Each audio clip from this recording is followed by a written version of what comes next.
Hello everybody, welcome along to our latest roundup from the Vanarama National League. Half an hour in which we'll bring you all the key incidents from the latest round of fixtures. This weekend we've been at the picturesque Crabble Athletic Ground, home of Dover Athletic, who entertained Woking, 2 of the 11 part-time teams in the division going head-to-head.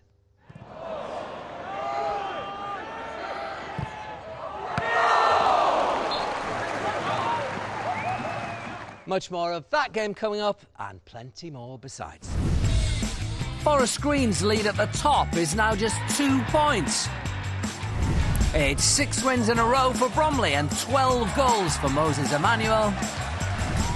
And Eastleigh bounced back with a win after Richard Hill quits. Forest Green Rovers began the season like a runaway train with 9 wins out of 9, but after 3 games without a victory, they needed to get their promotion push back on track. Visitors Gateshead knew they could close the gap on the league leaders with victory at the New Lawn, and they enjoyed the perfect start. Jimmy Phillips with power and unerring accuracy after just 5 minutes. Eddie Pennock's side looked to pick themselves up before half-time. Elliot Freer's delivery from the left causing havoc, and Aaron O'Connor smashed against the bar when maybe he should have found the net. Forest Green were in need of some firepower. Nothing pretty about this scramble in the penalty area, but Malcolm Crosby's men had enough bodies back to snuff out the danger and preserve their clean sheet at half-time. Pennock looked to the substitutes bench in the second half. Last season's top scorer John Parkin inches away with this overhead kick. It was a rearguard action from Gateshead as Rovers were relentless. Freer thought he'd found the equaliser, only to be thwarted by Forest Green's former keeper Sam Russell. And the last roll of the dice for the home side came with this long-range strike from defender Darren Jones, but it wasn't to be. It's the first time Forest Green have failed to score this season. Plenty to ponder for Pennock. We didn't take our chances, we had they weren't half chances, they were really good chances. So, but you don't put the ball in the back of the net, then you don't win games, and they put their one in. I'd rather be where we are than anywhere else, to be fair. And we know it's going to be, we've said all along, it's going to be a difficult season, and it is. Everyone can beat each other on the day. Gateshead have got a good 3 points for them, and but like I say, we just have to move on and look forward to next week. It's been a season of 2 halves for Bromley so far.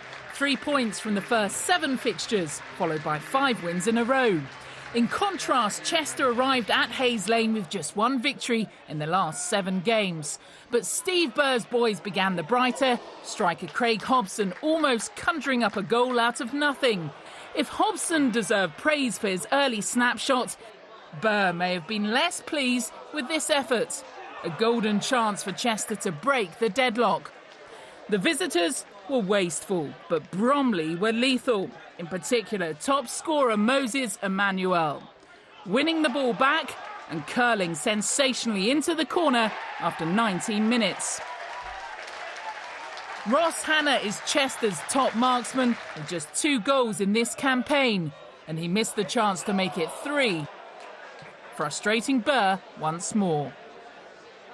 And the away side were punished for their profligacy. A long ball over the top to Louis Dennis, who showed composure to fire home his 3rd goal in as many games. Mark Goldberg's men made the game safe before half-time. Emmanuel outmuscling Ben Hennigan and smashing in his 12th goal in 13 games. Emmanuel now out on his own as the top scorer in the National League, much to the delight of his manager. Moses, last year to a certain extent, he was a great individual. This year he's an even better team player, and the result is that he's scoring all the goals, and to be top goal scorer in the National League, it's all credit to him, and the finishes today were exemplary. It's been an arduous week for Eastleigh, with the resignation of manager Richard Hill on Wednesday sending shockwaves around the National League. Hill claiming the club would benefit from a fresh outlook after a run of 4 defeats in 5 games. His assistant Chris Todd took charge for the trip to Wrexham, and Todd, a Welshman himself, could not have dreamt of a better first 45. First, Jai Reason's deflected shot wrong-footed keeper Cameron Belford after 20 minutes. Wrexham were without a home defeat all season, and Eastleigh were humbled in Hill's last game in charge, going down 5-2 at home to Dover in midweek. But the visitors were stroking the ball around the racecourse with real confidence, and this passing move ended with a sensational strike from Andy Drury. His first ever goal for Eastleigh, and I tell you what, he'll do very well to score a better one. Manager Gary Mills brought on 2 substitutes and changed the system at half-time, and his decisions brought immediate dividends. Connor Jennings slipping the ball through to Wes York, who dragged the hosts back into the game.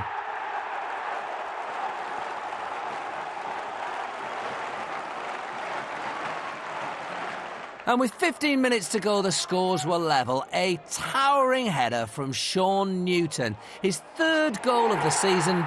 Not bad for a left-back. 2-2 in North Wales. But that wasn't the end of the scoring. The away side striking again with just 3 minutes to play. Patient build-up as the game slowed to an almost walking pace. Both sides desperate not to make a mistake. And right-back Joe Partington's cross was headed home by skipper Ben Strevens, sparking joyous scenes on the Eastleigh bench. Mills' men were agonisingly close to an equaliser in stoppage time. Shades of Paul Gascoigne at Euro 96 here, as any sort of contact from York would have made it 3-3. And to complete a miserable day for Mills, defender Jamal Fifield picked up his 2nd yellow card of the day and received his marching orders. A first home defeat inflicted on Wrexham since January. Quite an achievement for Eastleigh's caretaker manager. It's a special day today, to be fair, for everybody, because it was disappointment that Richard left, obviously, because he's played a big part in this club's history. But you have to move on, and you have to move on very quickly. And today we showed true desire. That was the word I used with the lads today. And we're back on track, and we've got a nice result under us. Another unbeaten home record was being defended in the National League on Saturday by Cheltenham Town at Whaddon Road. They took on a Tranmere side without a loss in 6, their best run this season. It was a tight and cagey first half, but Gary Brabbin's side certainly looked the more threatening. Adam Dawson's shot fell into the path of Adam Meckie, Kyle Storer with a crucial block. Cheltenham were denied victory in their midweek top-of-the-table clash with Forest Green by a late equaliser, and the home side were looking to strike first. Lee Vaughan's cross finding the head of top scorer Danny Wright, and a super save from Scott Davies. There was a great deal more drama after the interval. Cheltenham's Amari Morgan-Smith charging the ball down before losing his balance. The ball rebounding off the forward, but cleared off the line by Liam Hogan. Morgan-Smith incensed as he thought Hogan had impeded him. No foul, and more importantly, no goal. But more late heartache for the hosts 3 minutes into added time. A flick-on finding Tranmere striker Andy Mangan, who finished expertly. In the battle of the 2 teams relegated from the Football League, Tranmere emerge victorious. Grimsby strikers Omar Bogle and Padraig Armand have 13 goals between them this season, so eyebrows were raised when manager Paul Hurst left both of them on the bench for the trip to struggling Southport, who'd only won once all season. But any concerns about Hurst's selection were put to bed after 18 minutes when an excellent strike from Craig Clay saw the visitors take the lead. On the half-hour mark, Grimsby doubled their advantage when Craig Disley bagged his first of the season, heading in a cross from Jack McCreth. 5 minutes later, it was game over when John Paul Pittman finished a fine move involving Gregor Robertson and Andy Monkhouse by heading home at the near post. 60 seconds into the second half and Grimsby were on the attack again. This time Sean Pearson was the provider and Josh Gowling the finisher with his first of the season. 2 minutes into added time, Southport's frustrations boiled over and Gary Jones was sent off for kicking out at Clay. It was his team's 6th red card of a troubled campaign. The lowest scorers in the division, Southport remain rooted in the bottom 4, but Grimsby move up to 7th, unbeaten in their last 6. The first ever league meeting between these two teams saw Braintree put their 5-match unbeaten record up against Guiseley's 6-match unbeaten run. The hosts enjoyed the best of the opportunities in the first half at Cressing Road. Michael Cheek's header hitting the post with the goal gaping. Dan Sparks is usually in the thick of the action for Braintree, his strike stinging the palms of keeper Stephen Drench.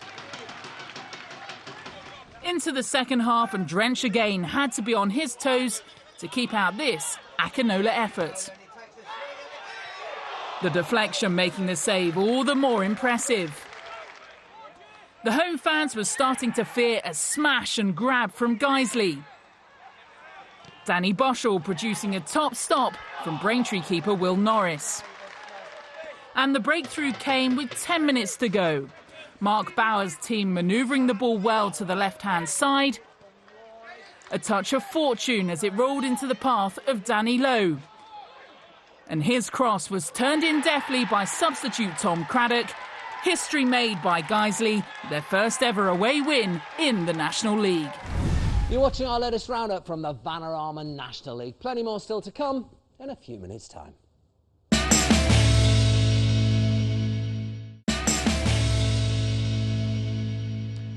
Welcome back to our latest roundup from the Vanarama National League. Let's get straight back to the action.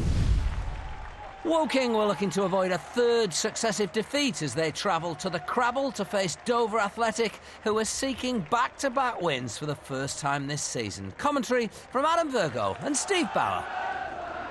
Miller looking to apply a touch. Oh, there looked to have been a holding in there, and Rob Whitten says penalty. Toby Ajala, the man foul for Dover inside 2 minutes. The referee had a good look at it, assessed the situation and pointed to the spot. It's Brandon Barrett. Just see him pulling him there when he's trying to go away from him, and it's a certain penalty.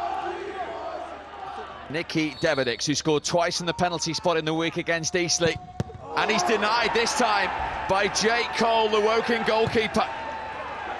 And the top scorer of Dover cannot give them the advantage. Well, it's a poor penalty by his standards.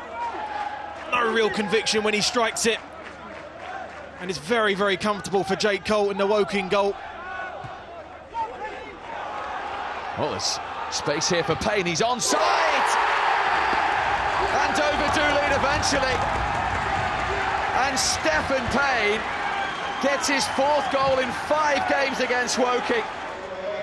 And it's a perfect through ball for Payne, and he's through. And just takes his time. Maybe looking at Jake Cole here. He goes down too early for me. Doesn't stand his ground long enough. Well, 29 seconds after Cole had saved Devedix's penalty, Payne found the back of the net. Here is the Dover goal scorer again. We knew Thomas was in support. Terrific ball in. Ajala it was who was sliding in. Away by Caprice. Back from Magri again. Heavy touch from Devedix. Bellamy. Good control. Decent try as well from Liam Bellamy. Important moments these for Woking. Deep cross from Thomas. I think that was actually a shot from Magri. It's still alive from Orlu. That was a good effort from Richard Orlu. When it comes out to Orlu, he's only got one thing on his mind, and look at the swaz he gets on that. When he gets it. Drilled in this time. Miller got his head to it. And Cole is tested again, and he's equal to it again. Miller getting across Ricketts. And all you need to do is just try to add on the pace and get it on target.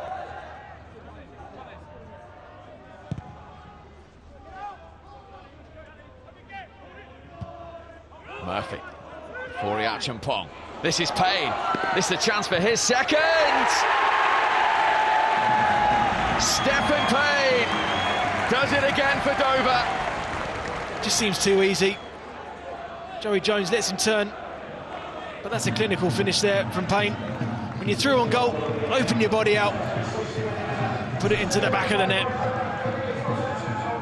It's good to get on the sheet, but it's good obviously to win the game like we did 2-0. It's tough at times, but we dug in, finally got the second. Obviously we won. We haven't created enough at the other end. You know, we had possession, we were getting back in the game when it was 1-0, but we never had that quality or cutting edge, and you know, they've got the second goal and thoroughly deserved the 3 points, no complaints.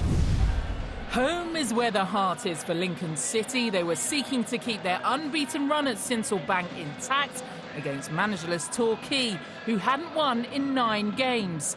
The visitors pressed early on in the match. Tyrone Marsh threatened the Lincoln goal in the 4th minute with this header. But it was the home side who struck first. Liam Hearn latched onto Matt Reed's pass before slotting home past Torquay keeper Fabian Spies for his 5th goal of the season, all of them at home. The goal turned the tide as Lincoln began to dictate play.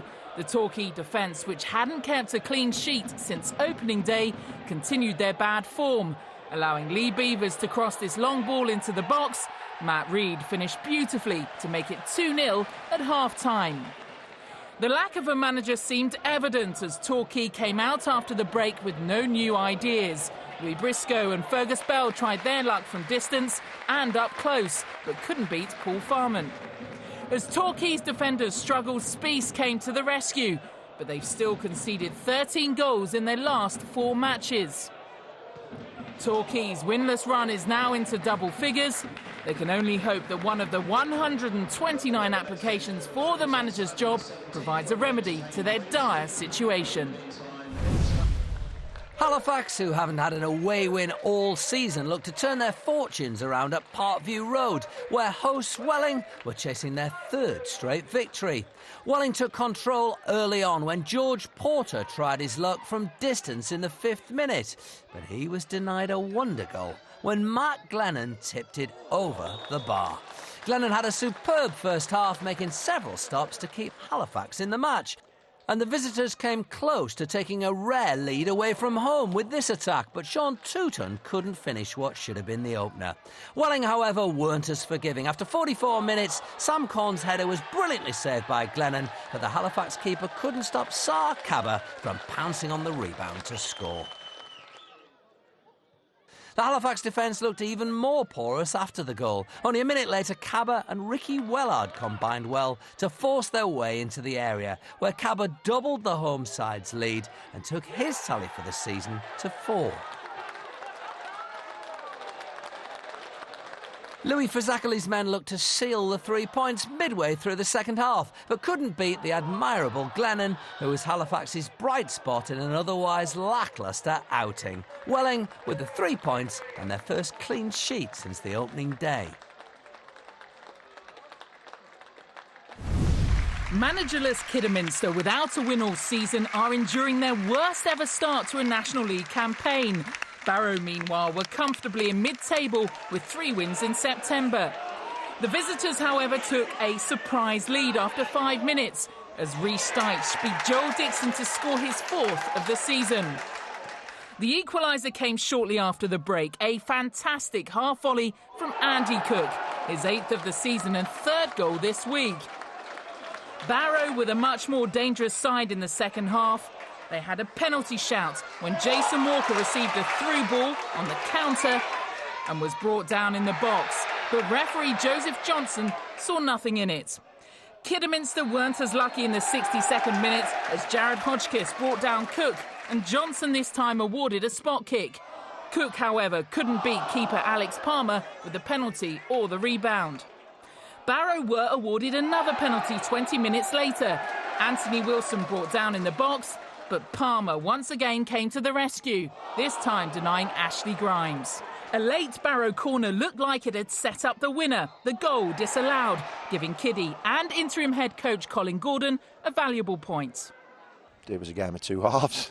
We played very, very well first half, and they came back into it second half and showed their experience and managed to get a result out of it. Our keepers obviously earned his stripes with 2 penalty saves, so we're delighted to be going away with a point. But at half time, I thought we were going to be going away with all 3 because we were fantastic. Macclesfield are the league's Jekyll and Hyde team, having followed up last weekend's thumping win over Forest Green with a midweek home defeat by Barrow. They'd lost 7 out of 12 in all, but went ahead after 3 minutes at Aldershot. Chris Holdroyd slalomed into the box and set up Danny Rowe to score his first league goal since Christmas 2013. Having ended his scoring drought, Rowe added a second shortly before half-time, with that chip over goalkeeper Phil Smith. The match turned ugly when a scramble for possession led to a dismissal for Jake Gallagher, who caught Rowe in the side of the head. Referee Konstantin Haxadakis had no hesitation in brandishing a red card. Aldershot's woes only continued as Macclesfield added a third. Danny Whitaker with the long ball, which Christian Dennis finished off for his 9th of the season. Aldershot's worst home defeat for 2 years. This was the first time Boreham Wood and Altrincham had ever met, and with both teams teetering above the relegation zone, there was plenty at stake. Things started badly for Boreham Wood as a clumsy trip on Ryan Crowther by Tiriaki saw Altrincham awarded a penalty in the 11th minute. Michael Rankin confidently dispatched the resultant spot kick, making that his 3rd goal of the campaign. Boreham Wood keeper James Russell struggled to get a firm grasp on this long-range effort from Jake Maltz. However, Russell was fully in control as he dealt with Jordan Sinnott's attempt. Altrincham pressed again as Michael Rankin's looping header beat Russell, but hit the crossbar and fell awkwardly for Ryan Crowther. Boreham Wood came agonisingly close to making it 1-1 after Graham Montgomery rifled the ball into the area, but Junior Murray struggled to convert. Some heroics by Russell denied Altrincham a 2-goal lead. After getting fingertips to Damien Reeves' cross, a diving save blocked Sinnott's attempt. However, Russell's efforts were in vain as Boreham Wood's last chance to rescue a point came in the 92nd minute. Murray's looping shot rattled the bar, but Sam Cox failed to direct the ball into the open goal. A big result for Altrincham after 4 games without a win. They now have a handy 4-point advantage over Boreham Wood. So it's 3 defeats and a draw in the last 4 games for Forest Green, and their lead at the top of the table is down to just 2 points. All those long road trips don't seem to bother Gateshead. They're up to 2nd on the back of their superb away record. And just look at Bromley, their first season in non-league's top tier, and they're up to 4th after their 6th straight win. The top half of the table could hardly be more competitive. Even Lincoln in 12th place are only 3 points off the playoffs.